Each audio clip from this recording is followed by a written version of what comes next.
présidente Éliane Assassi pour expliquer son vote. Oui, merci. Non, mais attendez, monsieur Lenoir, j'arrive. Tout d'abord, je voudrais dire que moi aussi, mais je l'avais fait à Versailles, mais je me permets de le refaire ce soir, rendre un hommage à toutes celles et ceux qui se sont mobilisés, notamment pour sauver des vies. Il y a de cela une semaine, mais aussi nos forces de police qui étaient présentes sur le terrain à Saint-Denis cette semaine. Mais au-delà, je voudrais saluer nos services publics. Nous avons en France de grands services publics. Et il faut les protéger, ces services publics. Et pour les protéger, ces services publics, il faut leur donner des moyens à ces services publics. Or, aujourd'hui, il y en a un certain nombre qui souffrent des réductions drastiques de moyens qui leur sont alloués. Si, c'est le moment, c'est toujours le moment. Parce qu'après, on peut faire des grands discours, on peut tous se féliciter des services publics, et ne rien, peut-être, oui, et privé, pourquoi pas, tout à fait, et privé, mais là je parlais des services publics particulièrement, et quand même voter les réductions drastiques des moyens qui devraient leur être accordés.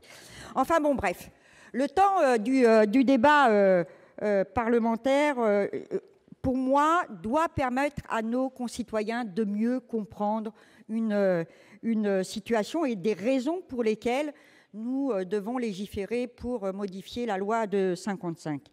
Je le répète, oui, il faut prendre des mesures face à une situation extrêmement grave et c'est la raison pour laquelle nous avons voté l'article 1er de ce texte qui proroge donc l'état d'urgence à 3 mois.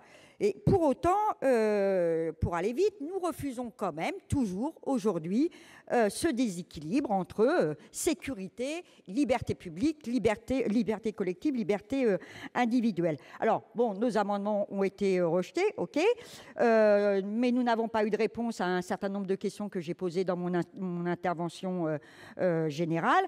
Tant la volonté de légiférer vite et de rester sur un vote conforme ont dominé quand même nos débats. Moi, je me plais souvent à le dire, et d'autres collègues, y compris sur ma gauche ici, ont aussi l'habitude de le dire. Légiférer vite, sous le coup de l'émotion, ce n'est pas toujours une bonne chose.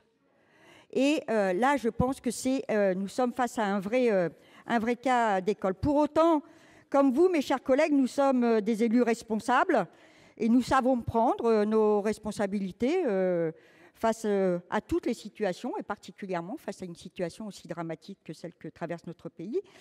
Donc c'est la raison pour laquelle aucun des sénatrices et des sénateurs de mon groupe ne votera contre ce texte, que ce soit clair.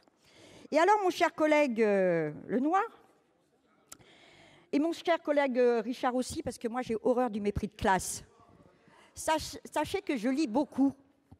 Si. Sachez que je lis beaucoup, que même j'écoute beaucoup de musique qui n'est sans doute pas la même musique que vous écoutez. Et je ne vais pas... voilà. Mais, je le répète, je déteste le mépris de classe.